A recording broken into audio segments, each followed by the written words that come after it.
आदरणीय मंत्री जी।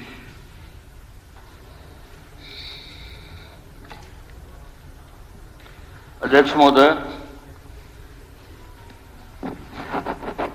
हरियाणा सरकार राज्य में मादक पदार्थों की तस्करी और नशीली दवाओं के दुरुपयोग की समस्या से अवगत है। हरियाणा सरकार त्रिस्तरीय रणनीति के साथ समस्या का समाधान कर रही है। ए, मादक पदार्थों अवैध दवाओं की आपूर्ति में कमी। बी, नशे पर आश्रित नशा करने वालों का प्रबंधन, उपचार और उनका पुनर्वास। सी, मादक पदार्थों के दुरुपयोग की रोकथाम, मांग में कमी लाना। सर, वर्ष 2020 में हरियाणा पुलिस ने एनडीपीएस अधिनियम के तहत 2982 मामले दर्ज किए और 4477 4477 व्यक्तियों को गिरफ्तार किया और 221.672 किलोग्राम अफीम, 230.764 किलोग्राम चरस, 12,725.672 किलोग्राम चूरा पोस्ट, 861.641 किलोग्राम गांजा, 35.9935 किलोग्राम हीरोइन, 1.10 ग्राम कोकीन, 1,29,785 गोलियां और 2,06,970 कैप्सूल बरामद किए हैं। इसी प्रकार 2021 के दौरान हरियाणा पुलिस ने एनडीपीएस अधिनियम के तहत 2,745 मामले दर्ज किए, 3,975 व्यक्तियों को गिरफ्तार किया और 345.496 किलोग्राम अफीम, 157.259 किलोग्राम चरस, 8,550.077 चूरा पोस्ट, 11,368.07 किलोग्राम गांजा, 29.13586 किलोग्राम हेरोइन, 13,04,530 गोलियां और 45,280 कैप्सूल बरामद किए हैं। इस कैलेंडर वर्ष में 2 अगस्त तक राज्य पुलिस ने एनडीपीएस अधिनियम के तहत 2,334 मामले दर्ज कर 3,209 व्यक्तियों को गिरफ्तार कर 181.287 किलोग्राम अफीम, 145.093 किलोग्राम चरस, 7,435.38 किलोग्राम चूरा पोस्ट, 10,193.482 किलोग्राम गांजा, 20.311436 किलोग्राम हीरोइन, 13 ग्राम कोकीन, 27.236 ग्राम एमडीएमए और 4,27,920 गोलियां और 2,71,769 कैप्सूल बरामद किए हैं। सर, जिला सोनीपत में 12.790 किलोग्राम गांजा की जब्ती से संबंधित मामले में अभियोग संख्या 406 दिनांक 18/7/2022 धाराधीन 20 एनडीपीएस एक्ट थाना शहर सोनीपत के मामले में विस्तृत जांच की जा रही है। पूछताछ के दौरान आरोपी ने खुलासा किया कि मादक पदार्थ को ट्रेन से सोनीपत लाया गया था और उसने दिल्ली के सदर बाजार में रहने वाले हैंडलर का ब्यौरा दिया। अन्य आरोपियों की गिरफ्तारी के लिए छापेमारी की जा रही है। दूसरे मामले में अभियोग संख्या 351 दिनांक 17/5/2022 धारा दिन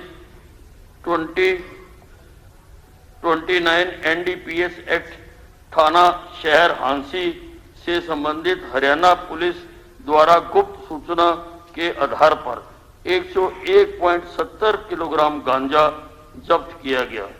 जांच में खुलासा हुआ है कि इस अवैध मादक पदार्थ की खेप कई राज्यों से होते हुए सड़क मार्ग से उड़ीसा से आई है, हरियाणा आई थी। मुख्य आपूर्तिकर्ता आरोपी को पहले ही 23/5/2022 को उड़ीसा से गिरफ्तार किया जा चुका है।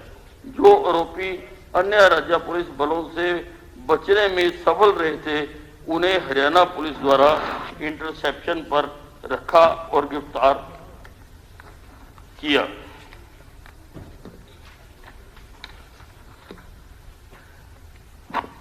हरियाणा राज्य narcotic control bureau. Speaker sir, हमने नशे पर नियंत्रण लगाने के लिए हरियाणा राज्य नारकोटिक्स कंट्रोल ब्यूरो का गठन किया और सारे देश में हम पहला प्रांत हैं जिसने ऐसा ब्यूरो बनाया, क्योंकि मैं समझता था कि पुलिस की और बहुत सारी रेगुलर जिम्मेवारियां होती हैं, कई ड्यूटियां होती हैं और वो नियमित तौर पर इस एनडीपीएस के केसेस का पीछा नहीं कर सकते। इसलिए इसके लिए अलग से एक ब्यूरो मैंने गठित किया, जिसे अगस्त 2020 में स्थापित किया गया था। ने एनडीपीएस अधिनियम और पीआईटी एनडीपीएस अधिनियम के तहत दोषियों की संपत्ति की जब्ती के संबंध में सभी जिलों के एंटी नारकोटिक सेल के साथ ही इस ब्यूरो के अनुसंधान अधिकारियों को प्रशिक्षण प्रदान किया है, जिसके परिणाम स्वरूप 25,09,21,300 रुपए 48 पैसे की संपत्ति को जब्त किया गया है और तथा 6,92,94,967.89 रुपयों की संपत्ति की जब्ती प्रक्रियाधीन है।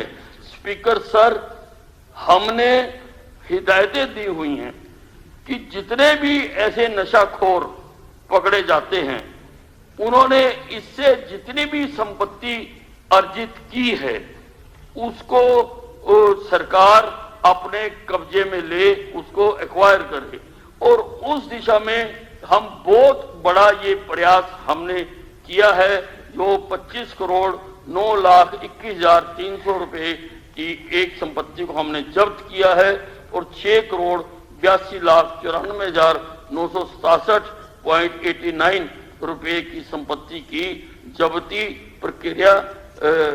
प्रक्रिया अधीन है। नशीली दवा के अधिक सेवा दुरुपयोग के कारण कुछ मौतें हो सकती हैं। ऐसे सभी मामलों में जांच चल रही है और ऐसी घटनाओं में मौत के वास्तविक कारण का पता लगाने के लिए एसएफएल की रिपोर्ट, अंतिम चिकित्सा राय, मृत्यु के कारण के बारे में प्रतीक्षा की जा रही है। स्पीकर सर, आज एक प्रश्न भी लगा हुआ था 52 नंबर, वो क्वेश्चन आवर समाप्त होने के कारण वो टेकअप नहीं किया जा सका। उसमें भी हमने उत्तर यही दिया था कि कोई डेथ नहीं हुई है, लेकिन मैंने जब व्यक्तिगत तौर पर मैंने सिरसा के एसपी से मैंने बातचीत की और मैंने पता किया तो मुझे बताया गया कि जनवरी 2021 से लेकर जुलाई 2022 तक 19 मामले धारा 174 के तहत नशा के कारण मृत्यु होने के दर्ज किए गए हैं, एफआईआर दर्ज की गई है। लेकिन सर, जब तक इसका साइंटिफिक सपोर्ट ना आए, जब तक विसरा रिपोर्ट ना आए, जब तक पोस्टमार्टम की रिपोर्ट से इसको सिद्ध ना किया जाए, मैं सदन में खड़ा होके ये नहीं कह सकता कि किसकी डेथ नशे के कारण हुई, किसकी डेथ नशे के कारण नहीं हुई। और ऐसी कोई हमारे यहां अभी प्रक्रिया बनी भी नहीं हुई है, क्योंकि जो नशे का है वो बड़ा वाइडर क्षेत्र है। कोई शराब पीने से भी मर सकता है, कोई नींद की गोलियां खाने से भी मर सकता है, कोई ड्रग लेने से भी मर सकता है, अफीम खाने से मर सकता है, गांजा खाने से मर सकता है, और ड्रग की आपूर्ति ना होने से भी मर सकता है, उससे भी मर सकता है। ये इसकी अभी तक क्लासिफिकेशन नहीं की गई है कि कौन सी डेथ किस कारण से हुई है। उसके ऊपर हम काम करेंगे। मैंने अधिकारियों को कहा है कि हमारा जो टीटीएनएस है उसमें इसका प्रावधान किया जाए कि आगे से इसकी कि कौन सी डेथ किस कारण से हुई है उसको रिकॉर्ड किया जाए। लेकिन अभी तक मैं इसको बताने में नहीं बता सकता कि ऑफिशियली कितनी डेथ्स हुई हैं इसके नशीली दवाओं के लिए। एनसीबी ने मादक पदार्थों की तस्करी की रोकथाम और पता लगाने और नशीले पदार्थों के बारे में संग्रह के लिए एक व्यापक राज्य कार्य योजना तैयार की है। माननीय मुख्यमंत्री जी ने 26/6/2022 को निम्नलिखित 3 उद्देश्यों के साथ नशीली दवाओं के उन्मूलन के लिए राज्य कार्य योजना का क्रियान्वयन किया है। मांग में कमी, एनडीपीएस को रोकने और नियंत्रित करने के लिए एक तंत्र के निर्माण की दृष्टि से गांव से राज्य स्तर तक 5 स्तरीय संरचना की गई है, जिसमें गांव से लेके स्टेट लेवल तक सर ये कमेटियां बनाई जा रही हैं। ग्राम समिति ये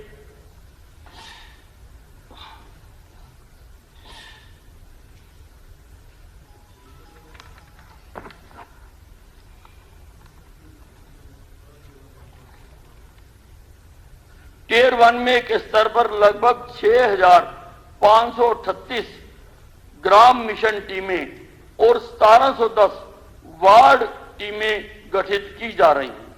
इन टीमों का मुख्य उद्देश्य ग्रामीण और शहरी क्षेत्रों में मादक द्रव्यों के सेवन के शिकार लोगों की पहचान करना है।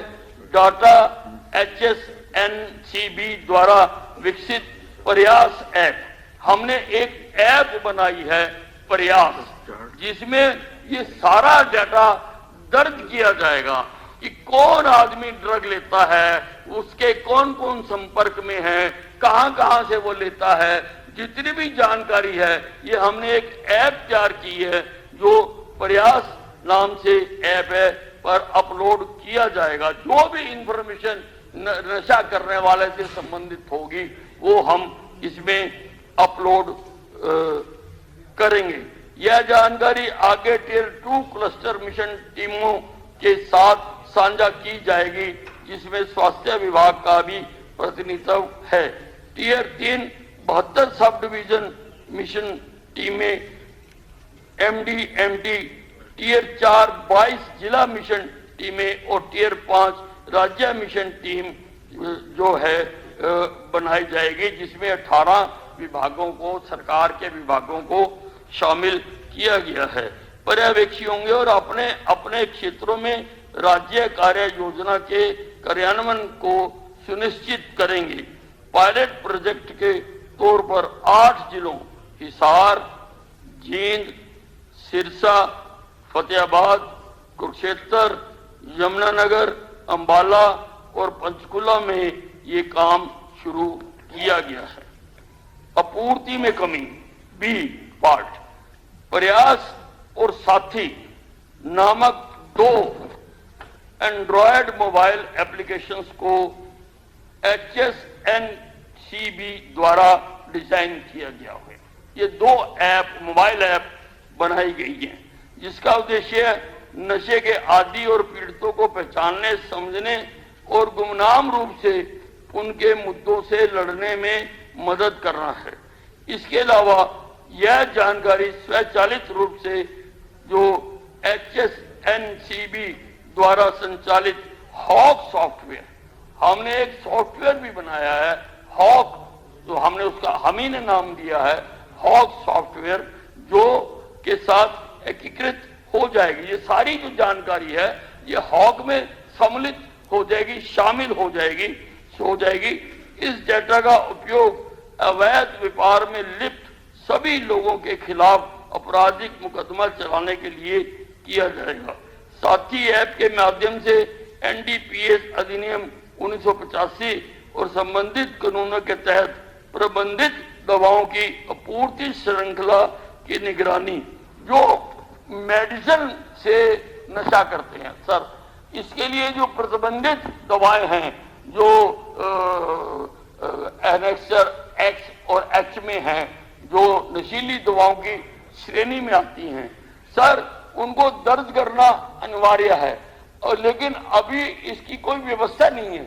हमने उसकी व्यवस्था की है कि मैन्युफैक्चरर से लेके जो C&F तक, डीलर तक जो है, जो कंज्यूमर तक, वो उसमें दर्ज किया जाएगा कि कौन कितनी दवाई लेके गया, और बिना प्रिस्क्रिप्शन के किसी को दवाई नहीं दी जाएगी।